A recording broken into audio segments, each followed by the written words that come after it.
Hello student, welcome to my class.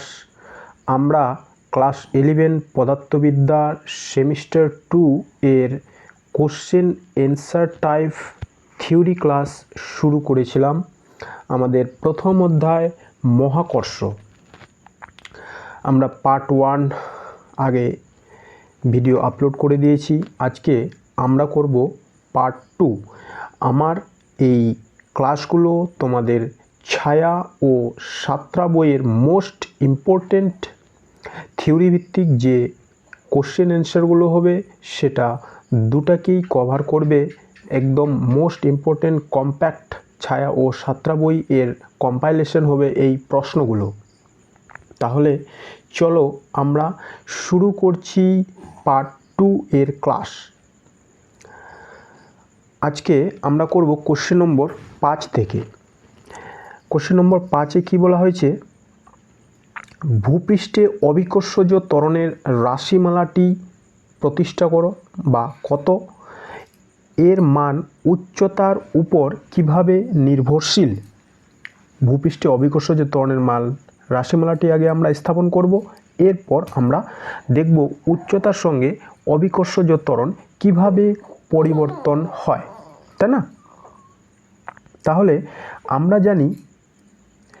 আমরা জানি ভূপৃষ্ঠে M ভরের কোনো বস্তুর উপর আকর্ষণ বল F equal to G capital M small M by R square, তাই না? এটা হচ্ছে আমরা নিউটনের মহাকর্ষ অধ্যায় থেকে পড়েছি, নিউটনের মহাকর্ষ সূত্র থেকে পড়েছি। আবার নিউটনের দ্বিতীয় গতিসূত্র অনুযায়ী আমরা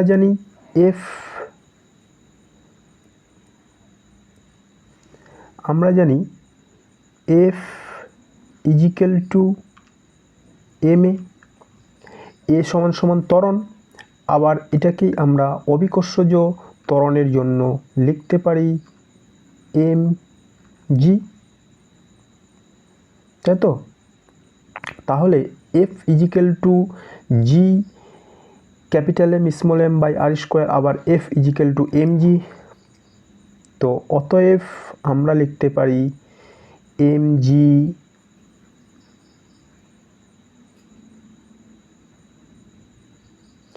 is equal to capital G capital M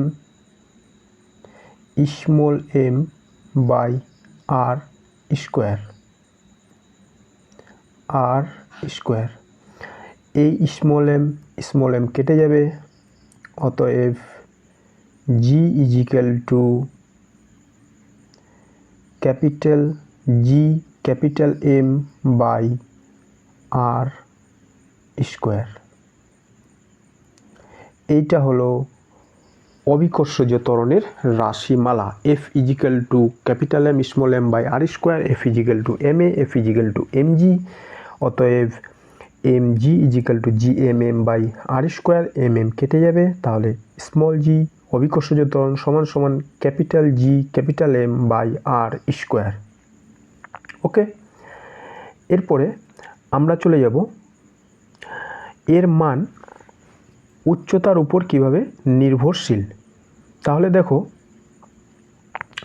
ধরলাম এই হচ্ছে আমাদের পৃথিবীর কেন্দ্র হলো ও। এই পৃথিবীর কেন্দ্র থেকে ভূপৃষ্ঠ পর্যন্ত যে দূরত্ব, অর্থাৎ পৃথিবীর ব্যাসার্ধ হলো আর,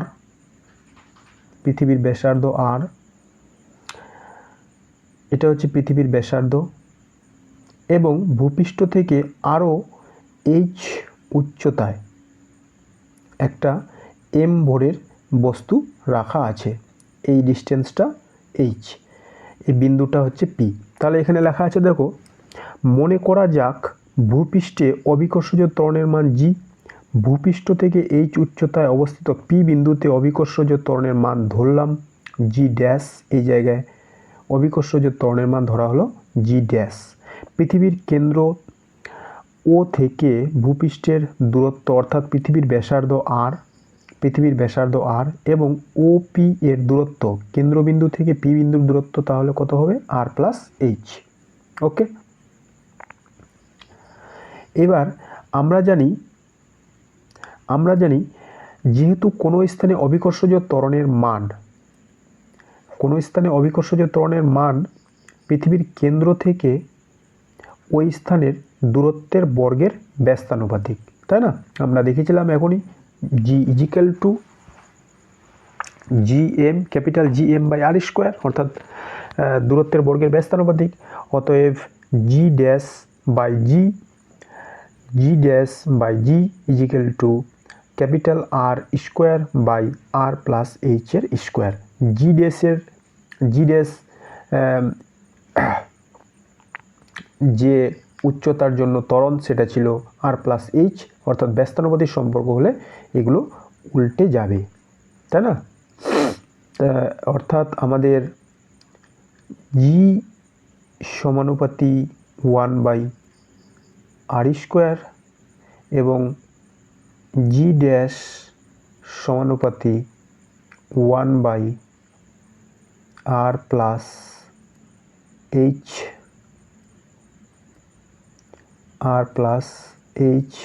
এর whole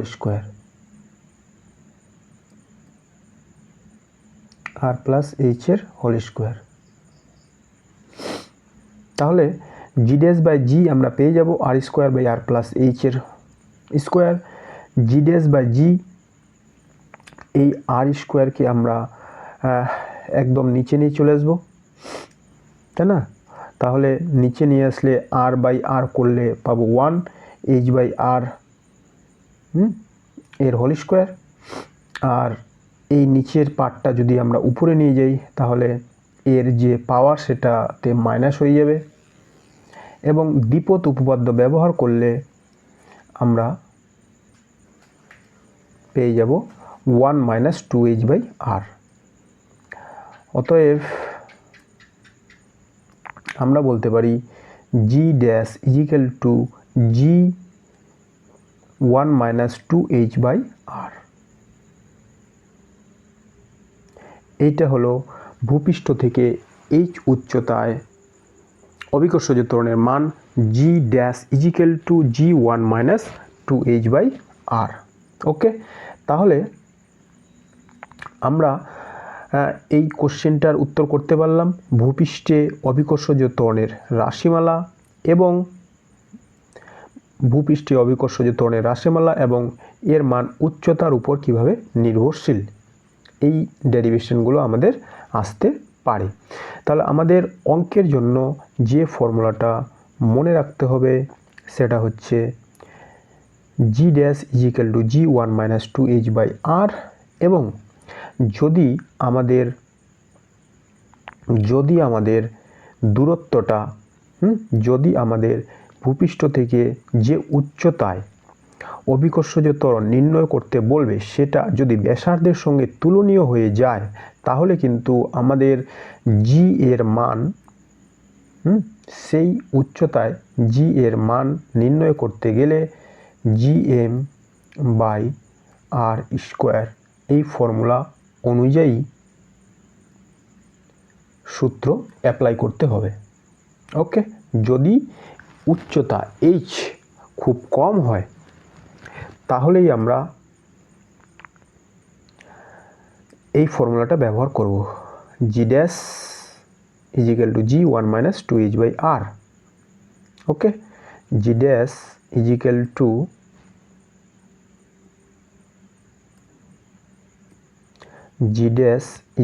to G 1 minus 2h by R. চলে গেলাম নেক্সট কোশ্চেন, গভীরতার সঙ্গে অভিকর্ষজ ত্বরণ কিভাবে পরিবর্তিত হয়। এবার আমরা উচ্চতার সঙ্গে দেখলাম, এবার দেখব গভীরতার সঙ্গে অভিকর্ষজ ত্বরণ কিভাবে পরিবর্তিত হয়। আচ্ছা,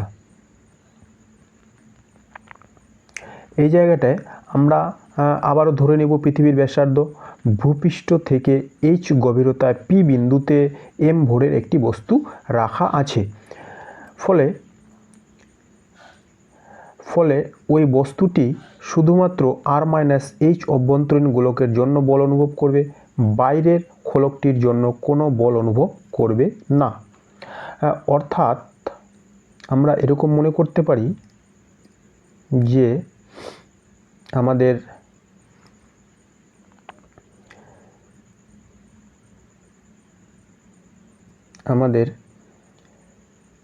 এটা হলো পৃথিবী থেকে ভূপৃষ্ঠ থেকে এরকম, আচ্ছা এতটা না, ভূপৃষ্ঠ থেকে এরকম একটা এইচ গভীরতার আর একটা গোলক কল্পনা করা হলো। এইটা হলো পৃথিবীর ব্যাসার্ধ, কেন্দ্রবিন্দু, এখান থেকে এই দূরত্ব হচ্ছে ব্যাসার্ধ, সেটা হলো আর।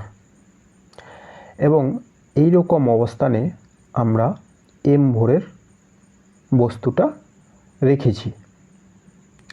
এই বিন্দুটার নাম পি বিন্দু। তাহলে এখান থেকে এই যে দূরত্ব, সেই দূরত্বটা কত? সেই দূরত্বটা হচ্ছে এইচ। ভূপৃষ্ঠ থেকে এইচ গভীরতায় পি বিন্দুতে এম ভরের একটি বস্তু রাখা আছে। তাহলে এই এম ভরের বস্তুটি শুধুমাত্র এই যে ডিস্টেন্স এটা কত? r-h, সম্পূর্ণটা r, এটা h, তাহলে এটা হলো r-h। এই অংশের জন্যই মহাকর্ষ বল অনুভব করবে। ওকে,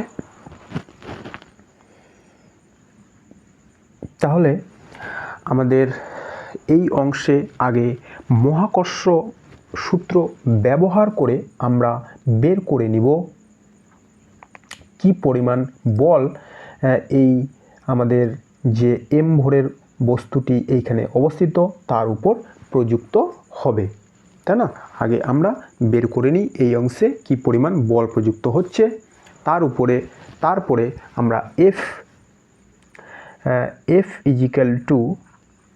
mg এই ফর্মুলা ব্যবহার করে g =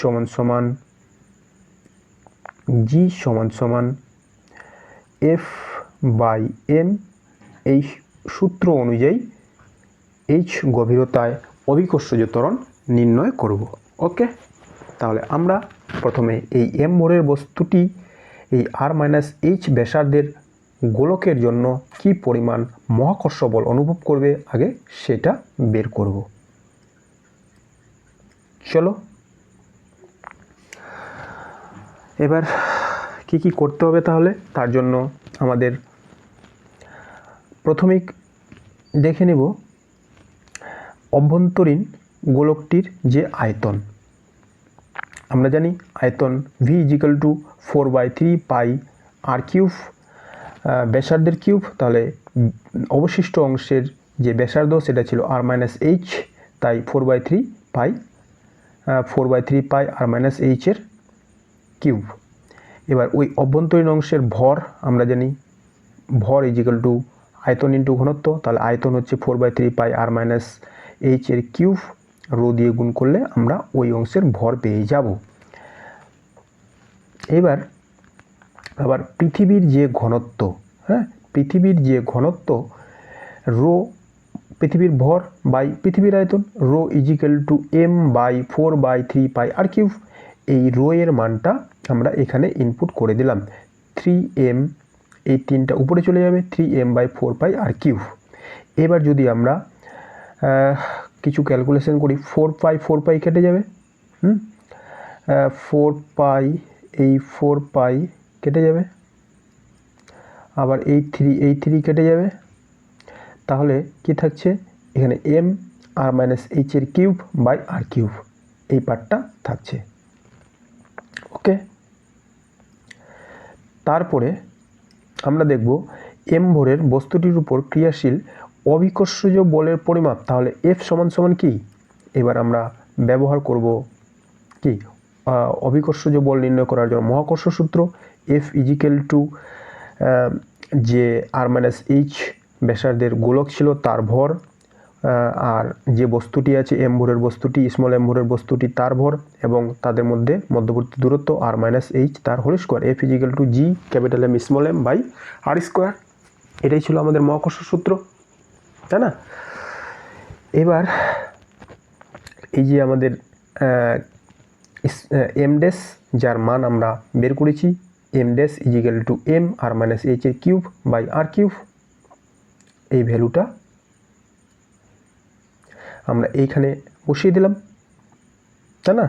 এম, এবার এইটার সঙ্গে এটা ক্যালকুলেশন করলে, মানটা বসিয়ে ক্যালকুলেশন করলে আমরা যে রাশিমালাটা পাই F equal to G capital M small M R minus H by R cube, এই মানটা আমরা পাবো ক্যালকুলেশন করার পরে। তাহলে আমাদের পি বিন্দুতে অর্থাৎ এইচ গভীরতায় অভিকর্ষজ ত্বরণের মান G dash equal to F by M, আমরা যেটা প্রথমে দেখেছিলাম যে এখানে আমরা ব্যবহার করব F equal to M G, এই ফর্মুলা, অতএব এটাকে বলবো জি ড্যাশ, অতএব G dash equal to F by M, F সমান সমান G capital M small M R minus H by R cube, আর নিচে একটা বসবে এম, তাহলে এই এম আর এই এম কেটে যাবে, হ্যাঁ, এই এম আর এই এম কেটে যাবে, তাহলে যেটা থাকছে G M R minus H by R cube, G M by R square এখানে রাখলাম, আর R minus H by R এদিকে রাখলাম। তাহলে আমাদের এই G M by R square মানে আবার স্মল জি, জি এম আমাদের যে অভিকর্ষজ ত্বরণ G equal to G M by R square, এর বদলে আমরা বসালাম G R minus H by R. এবার এইটাকে ক্যালকুলেশন করলে আর আর কেটে যাবে 1 এইচ মাইনাস আর। তাহলে আমরা দেখতে পাচ্ছি যে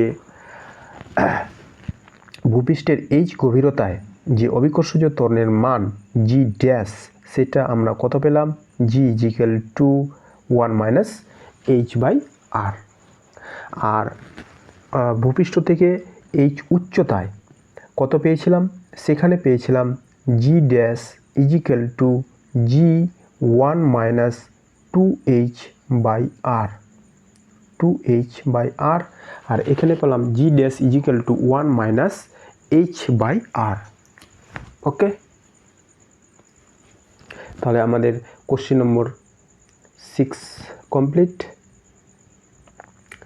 এরপরে আমরা করব কোশ্চেন নম্বর 7, যেখানে আমরা দেখব অভিকর্ষজ ত্বরণের উপর পৃথিবীর আহ্নিক গতির প্রভাব কী। ওকে, অভিকর্ষজ ত্বরণের উপর পৃথিবীর আহ্নিক গতির প্রভাব, তাই না? তাহলে এটা আমার ছবি, যেখানে ও হলো আমাদের পৃথিবীর কেন্দ্র, ও হলো পৃথিবীর কেন্দ্র, আর এটা হচ্ছে পৃথিবীর ব্যাসার্ধ আর, পৃথিবীর ব্যাসার্ধ এ বিন্দুতে, যেটা পৃথিবীর নিরক্ষীয় তলের সঙ্গে থিটা কোণে আছে, এই অ্যাঙ্গেলটা হচ্ছে থিটা। এ বিন্দুতে এম ভরের একটা বস্তু রাখা আছে। তাহলে এই পৃথিবীর যখন পশ্চিম থেকে পূর্বে এভাবে আবর্তন করবে, পৃথিবী যখন পশ্চিম থেকে পূর্বে এভাবে আবর্তন করবে, এ বিন্দুতে এম ভরের বস্তুটিও এই স্মল আর ব্যাসার্ধের, তাই না, স্মল আর ব্যাসার্ধের বৃত্তপথে এইভাবে এখানকার বস্তুটাও আবর্তন করবে, তাই তো? তাহলে যখনই কোনো বস্তু বৃত্তপথে আবর্তন করে তার বাইরের দিকে একটা বল কাজ করে, যেটাকে আমরা বলবো অপকেন্দ্র বল, যার মান কি এম ওমেগা স্কোয়ার আর। এই বলটা বাইরের দিকে ক্রিয়াশীল। আবার এই যে এম ভরের বস্তুটা, সেই বস্তুকে পৃথিবী নিজের কেন্দ্রের দিকে যে বল দিয়ে আকর্ষণ করছে সেটা হচ্ছে mg। কিন্তু পৃথিবীর এই আবর্তন গতির জন্য এই এম ভরের বস্তুর উপর একটা অপকেন্দ্র বল বৃত্তের কেন্দ্রের বাইরের দিকে এম ওমেগা স্কোয়ার আর ক্রিয়া করছে। এই অ্যাঙ্গেলটা যদি থিটা হয় তাহলে এই অ্যাঙ্গেলটা থিটা হবে। তাহলে এই এম ওমেগা স্কোয়ার আর এর পৃথিবীর কেন্দ্র অভিমুখী যে উপাংশ সেটা কোনটা? সেটা হলো আমাদের এটা, তাই না? M omega square R cos theta, এটা হচ্ছে সেই উপাংশটা M omega square R cos theta. তাহলে বুঝতে পারলাম ব্যাপারটা কি, যে পৃথিবী এই এম ভরের বস্তুকে আকর্ষণ করছে কত বল দিয়ে? পৃথিবী এই এম ভরের বস্তুকে আকর্ষণ করছে mg বল দিয়ে। আবার পৃথিবী তার আর্নিক গতির জন্য এম ভরের বস্তুর উপর যে অপকেন্দ্র বল প্রয়োগ করছে তার জন্য এই অপকেন্দ্র বলের একটা উপাংশ M omega square R cos theta সেটা বাইরের দিকে ক্রিয়া করছে, যেটা বস্তুর যে ওজন mg সেটাকে কিছুটা হলেও কমিয়ে দিবে। তাহলে চলো আমরা বুঝতে পারলাম ব্যাপারটা কি। আর ক্যালকুলেশন এর জন্য আমাদের এই আর সমান সমান কত সেটাও বের করে নিতে হবে। এটা যদি ক্যাপিটাল আর হয়, তাহলে এটাও পৃথিবীর ব্যাসার্ধ ক্যাপিটাল আর। তাহলে এই ট্রায়াঙ্গেলটার দিকে যদি আমরা দেখি, এই ট্রায়াঙ্গেলটা, এটা যদি থিটা হয় তাহলে এটা থিটা, এটা যদি থিটা হয় তাহলে এটা থিটা, এটা থিটা হলে এটা লম্ব, তাই না? তাহলে এটা লম্ব,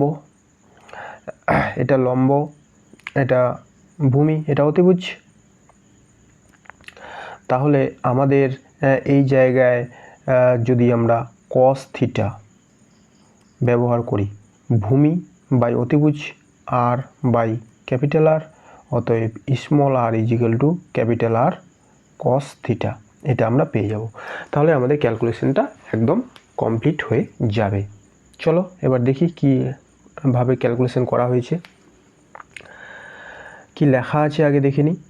মনে করা যাক পৃথিবীর ব্যাসার্ধ আর, ভূপৃষ্ঠের উপরিস্থিত এ বিন্দুর অক্ষাংশ থিটা, এ বিন্দুতে এম ভরের একটি বস্তু রাখা আছে। ঘূর্ণন অক্ষ এনএস থেকে বস্তুটির দূরত্ব R cos theta, R equal to R cos theta, যেটা আমরা ওই ট্রায়াঙ্গেলটা থেকে প্রমাণ করলাম, তাই না? Small R equal to capital R cos theta. পৃথিবী ওমেগা কৌণিক বেগে নিজ অক্ষে এন এস এর চারিদিকে ঘুরছে বলে বস্তুটিও আর ব্যাসার্ধের বৃত্তাকার পথে ওমেগা কৌণিক বেগে ঘুরবে, তাই না? পৃথিবী যদি ওমেগা কৌণিক বেগে ঘুরে তাহলে পৃথিবীর উপরিস্থিত যে বস্তু তারাও একই কৌণিক বেগে ঘুরবে। ফলে আর ব্যাসার্ধের বরাবর বাইরের দিকে অপকেন্দ্র বল কাজ করবে ওই এম ভরের বস্তুটির উপর, কত? এম ওমেগা স্কোয়ার আর। আবার আমরা বলতে পারি যে এ বিন্দুতে প্রকৃত অভিকর্ষজ ত্বরণ জি হলে বস্তুটির উপর পৃথিবীর কেন্দ্রাভিমুখী আকর্ষণ বল হচ্ছে আমাদের কত? mg। অন্যদিকে এই অবস্থানে অপকেন্দ্র বলের পৃথিবীর কেন্দ্র বহির্মুখী উপাংশ, যেটা আমরা করলাম M omega square R small R cos theta, আবার small R equal to capital R cos theta. তাহলে capital R small R equal to capital R cos square theta, আরেকটা কস স্কোয়ার থিটা মিলে হয়ে গেল কস থিটা মিলে হয়ে গেল কস square theta. তাহলে বস্তুটির উপর ক্রিয়ারত কেন্দ্রাভিমুখী লব্ধি বল F equal to mg minus M omega square R cos square theta. অতএব এইটার ক্যালকুলেশন এবার কী হবে? mg কমন নিয়ে নিলাম, এখানে m ছিল, এখানে g ছিল, তাহলে এখানে জি নেই, সেই জন্য নিচে একটা জি হয়েছে, 1 মাইনাস ওমেগা স্কোয়ার আর জি কস স্কোয়ার থিটা। এইটা হয়ে গেল আমাদের বলের মান। এটি বস্তুর আপাত ওজন বা আপাত অভিকর্ষ বল। কাজেই এ বিন্দুতে অভিকর্ষজ ত্বরণের যে আপাত হ্রাস ঘটেছে সেটা কত? আপাত হ্রাস জি ড্যাশ ইজিক্যাল টু এ বিন্দুতে অভিকর্ষজ ত্বরণের যে আপাত মান, হ্রাস না আপাত মান, G dash equal to F by M. F সমান সমান এই মানটা যদি আমরা এখানে বসাই তাহলে এম আর এম কেটে যাবে, শুধু থাকবে G dash equal to G 1 minus omega square R cos square theta by G. Okay, তাহলে এইটা গেল আমাদের পৃথিবীর অভিকর্ষজ ত্বরণের জন্য, পৃথিবীর আপতন গতির জন্য অভিকর্ষজ ত্বরণের মানের রাশিমালা, অভিকর্ষজ ত্বরণের উপর পৃথিবীর আণবিক গতির প্রভাব। তাহলে জি ড্যাশ সমান সমান আমরা কি পেলাম? জি ড্যাশ সমান সমান আমরা পাচ্ছি জি ড্যাশ সমান সমান G 1 minus omega square R G dash সমান সমান G 1 minus omega square R cos square theta by G. চলো এরপরে চলে যাব আমরা কিছু অ্যাপ্লিকেশন টাইপ কোশ্চেনে। কোশ্চেন নম্বর 8 নম্বর কোশ্চেনে কি বলা হয়েছে যে ভূপৃষ্ঠ থেকে স্বল্প উচ্চতায় এইচ উঠলে অভিকর্ষজ ত্বরণের মান যা হয় ভূপৃষ্ঠ থেকে এইচ গভীরতা নামলেও অভিকর্ষজ নামলেও তাই হয়। এইচ ও ডি এর মধ্যে সম্পর্ক নির্ণয় করো। তাহলে আমাদের ডেরিভেশনগুলো করার পরে আমরা এবার এই অভিকর্ষজ ত্বরণ সংক্রান্ত কিছু অ্যাপ্লিকেশন টাইপ কোশ্চেন দেখে নিই। তাহলে প্রথমে বলা হয়েছে ভূপৃষ্ঠ থেকে এইচ উচ্চতা কথা, এবং পরে বলা হয়েছে এইচ উচ্চতার কথা, সেখানে অভিকর্ষজ ত্বরণের যা মান এবং ডি গভীরতায় একই মান। তাহলে এইচ আর ডি এর মধ্যে সম্পর্ক কি? তাহলে কি ধরনের সম্পর্ক হতে পারে? আমরা কি দেখলাম? আমরা দেখলাম যে এইচ উচ্চতায়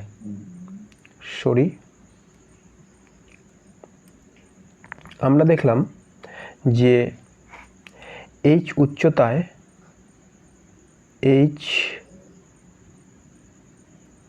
উচ্চতায় অভিকর্ষজ ত্বরণ জি ড্যাশ সমান সমান কি পেলাম?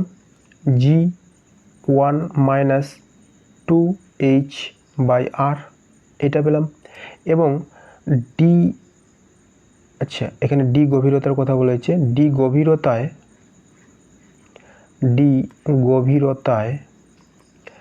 জি ড্যাশ, এখানে আমরা জি ড্যাশ কত পেলাম? জি 1 মাইনাস এইচ এর বদলে ডি বাই আর, এটা পেলাম। এবার কোশ্চিন অনুযায়ী এই দুটোর মান কি? সমান। অতএব প্রশ্নানুযায়ী আমরা বলতে পারি প্রশ্নানুযায়ী এটা সমান, জি ড্যাশ দুই জায়গায় সমান। হ্যাঁ, তাহলে আমাদের কি হয়ে যাবে? G 1 minus 2h by R equal to G 1 minus D by R. এবার এই জি কেটে যাবে, তারপরে থাকছে তাহলে 1 minus 2h by R equal to 1 minus D by R. এবার এই ওয়ানও কেটে যাবে, মাইনাসও কেটে যাবে, তাহলে কি থাকছে? তাহলে আমাদের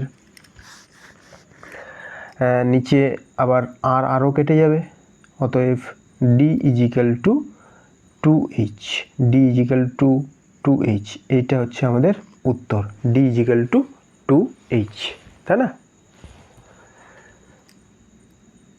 তাহলে দেখো আমাদের সমস্ত ক্যালকুলেশন এখানে করা আছে।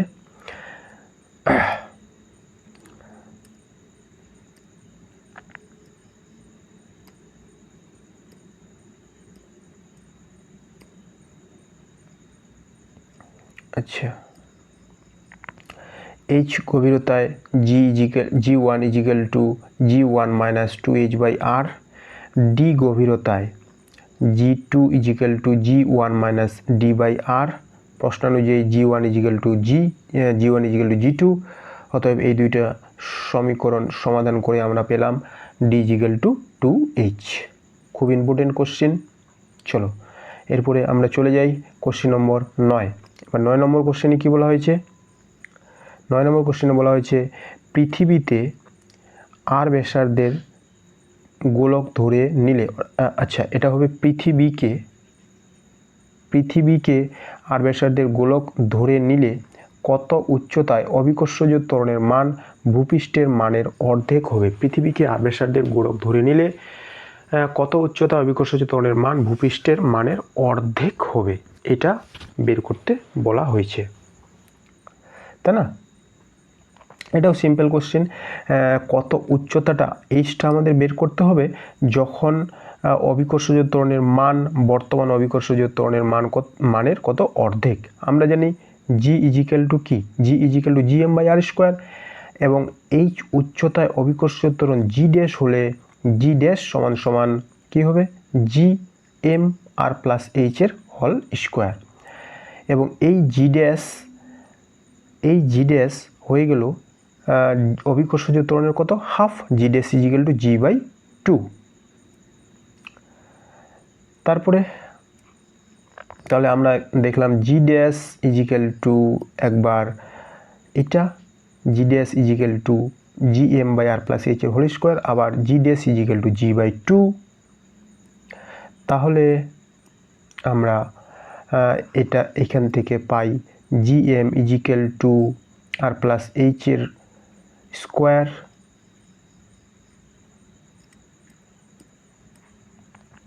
এই জি ড্যাশ ইজিক্যাল টু বসালাম এটা, এবং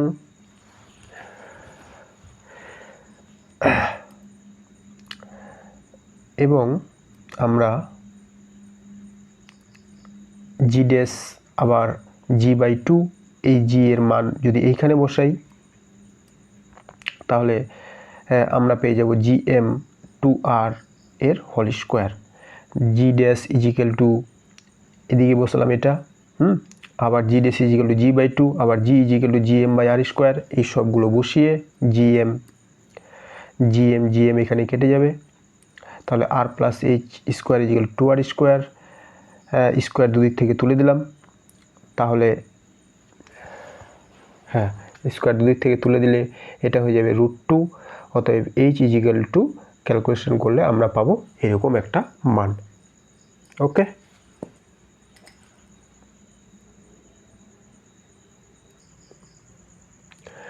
তাহলে আমাদের কোশ্চেন নম্বর 9 কমপ্লিট। এরপরে আমরা চলে যাব গ্রহের গতি সংক্রান্ত কেপলারের যে 3টে সূত্র আছে সেই 3টে সূত্রের বিবৃতি, ব্যাখ্যা, প্রমাণ সেইখানে। কেপলারের কোশ্চেন নম্বর 10 তাহলে কি বলা হয়েছে যে গ্রহের গতি সংক্রান্ত সম্পর্কিত কেপলারের প্রথম সূত্রটি বিবৃত করো। চলো, কেপলারের প্রথম সূত্রে কি বলা হয়েছে? কেপলারের প্রথম সূত্রে বলা হয়েছে সূর্যকে একটি ফোকাসে রেখে প্রতিটি গ্রহ উপবৃত্তাকার কক্ষপথে সূর্যকে প্রদক্ষিণ করে। সূর্যকে একটি ফোকাসে রেখে প্রতিটি গ্রহ উপবৃত্তাকার কক্ষপথে সূর্যকে প্রদক্ষিণ করে। তাহলে আমরা যদি ছবিটা দেখে নিই, দেখো সূর্যকে এভাবে ফোকাসে রেখে প্রত্যেকটা গ্রহ এরকম কোনো উপবৃত্তাকার কক্ষপথে পরিভ্রমণ করে থাকে।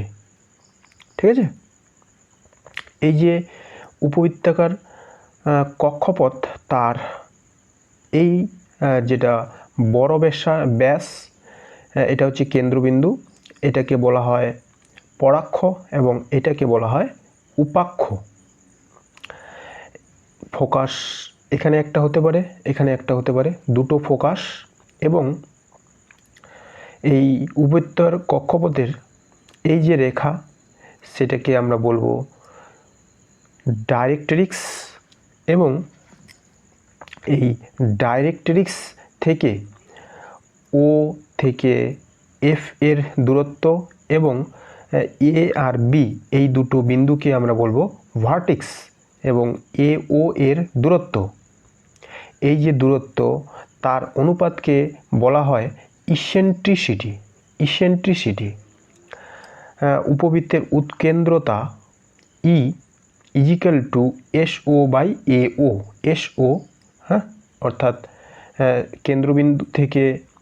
কেন্দ্রবিন্দু থেকে এস ও এই ডিস্টেন্সটা এবং এ ও এই ডিস্টেন্সটা, এই দুটোর অনুপাতকে কি বলা হয়? ইসেন্ট্রিসিটি, উৎকেন্দ্রতা। এটা যেহেতু একটা ইলিপস, তার উৎকেন্দ্রতা হয় লেস দেন 1। ইলিপসের উৎকেন্দ্রতা কত? ইলিপসের উৎকেন্দ্রতা less than 1, greater than 0, less than 1। তাহলে প্রথম সূত্র আমরা দেখলাম, সূর্যকে একটি ফোকাসে রেখে প্রতিটি গ্রহ উপবৃত্তাকার কক্ষপথে প্রদক্ষিণ করে। সূর্য F1 ফোকাসে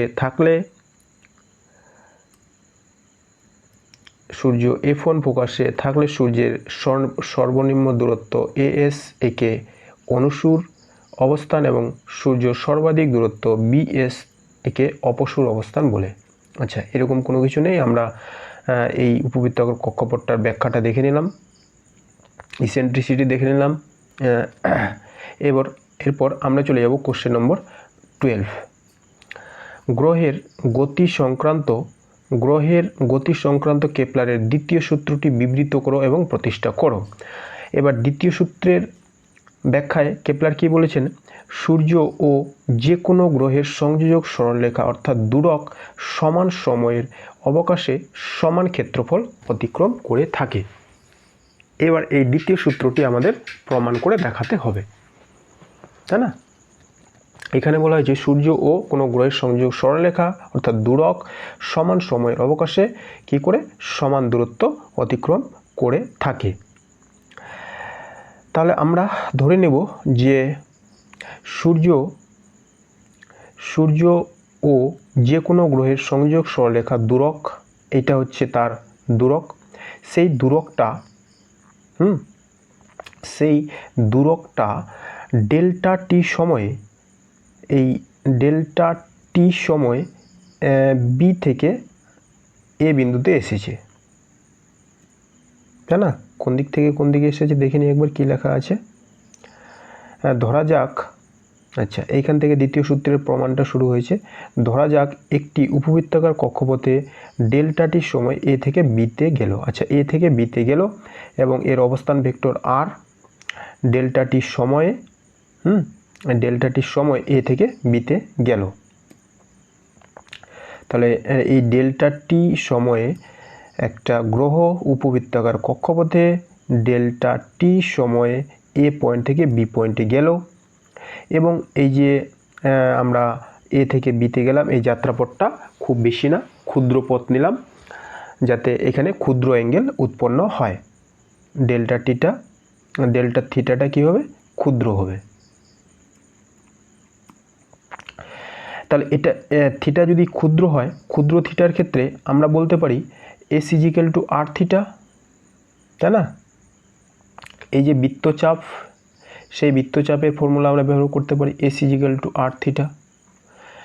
তাহলে আমাদের এই যে বৃত্তচাপ সেটা কত হয়ে যাবে? আর ডেল্টা থিটা, যেহেতু থিটা খুব ক্ষুদ্র তাই ডেল্টা থিটা। এই পয়েন্টগুলো এখানে ব্যবহার করা হয়েছে।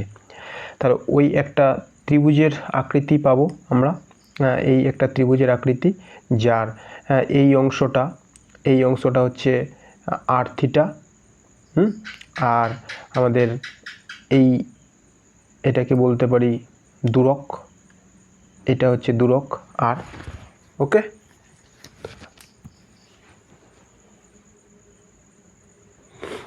তারপরে এবার আমরা চলে যাব তাহলে প্রমাণে। এবার আমরা জানি ত্রিভুজের ক্ষেত্রফল হাফ ইন্টু ভূমি ইন্টু উচ্চতা, তাই না? তাহলে এই ত্রিভুজাকৃতি যে অঞ্চলের ক্ষেত্রফল, তার ক্ষেত্রফল ডেল্টা এ সমান সমান কত হবে? হাফ ভূমি ইন্টু উচ্চতা। আচ্ছা, এটা হলো ভূমি, এটা ইন্টু উচ্চতা, হাফ ইন্টু ভূমি ইন্টু উচ্চতা, তাহলে হাফ আর স্কোয়ার আর মিলে আর স্কোয়ার ডেল্টা থিটা। এবার একে যদি আমরা টি দিয়ে ভাগ করি তাহলে কি পাবো, delta A by delta T equal to half R square theta by delta T. এবার ডেল্টা টি যদি খুবই ক্ষুদ্র হয়, টেন্স টু জিরো, তাহলে আমরা একে লিমিট বসিয়ে দেব। টি টেন্স টু জিরো যদি হয়ে যায়, টি টেন্স টু জিরো যদি হয়ে যায়, তাহলে আমরা লিখব delta A by delta T equal to half R square limit T tends to zero delta T theta by delta T. এই লাইনটা লিখলাম। এবার delta T A by delta T অর্থাৎ খুবই ক্ষুদ্র সময় এর অবকাশে ক্ষুদ্র ক্ষেত্রফল অতিক্রম হবে, সেটাকে আমরা লিখতে পারি ডি এ বাই ডিটি। যদি আমরা half R square d theta by dt করি তাহলে সেটা কি পাবো, সেটা পাবো হচ্ছে ওমেগা। আমরা জানি ডি থিটা বাই ডিটি করলে আমরা পাবো ওমেগা, কৌণিক বেগ। তাহলে এখানে সেইটাই বসানো হয়েছে। আবার আমরা জানি আমাদের কৌণিক ভরবেগ L equal to I omega, I equal to M R square, I equal to M R square যদি বসাই তাহলে আমরা এই মানটা পাচ্ছি এম আর স্কোয়ার ওমেগা। অতএব omega equal to L by M R square, তাই না? এবার ডি এ বাই ডিটি, এই জায়গায় ওমেগা এর মানটা আমরা পুট করব half R square L by M R square. এবার এটা কাটাকাটি করে আমরা পাচ্ছি d A by dt equal to L by two M. এবার এই জায়গায় এল কৌণিক ভরবেগ ধ্রুবক, এল ধ্রুবক, এম ধ্রুবক, এম এল দুটোই ধ্রুবক, অতএব ডি এ বাই ডিটি এই রাশিমালাটাও ধ্রুবক হবে। ওকে, তাহলে বন্ধুরা আজকে আমরা করলাম দ্বিতীয় সূত্রের প্রমাণ পর্যন্ত, তাই না? কেপলারের দ্বিতীয় সূত্রের প্রমাণ পর্যন্ত আমাদের কমপ্লিট। তারপরে আমাদের আরেকটা সূত্র বাকি থাকবে, সেটা আমরা করব এর নেক্সট ক্লাসে। যদি তোমাদের আমার এই প্রচেষ্টাগুলো অর্থাৎ কোশ্চিন অ্যান্সার দিয়ে সব থিওরিগুলো কমপ্লিট করা ভালো লাগে তাহলে চ্যানেলকে সাবস্ক্রাইব করো, বন্ধুদের কাছে শেয়ার করো। ধন্যবাদ।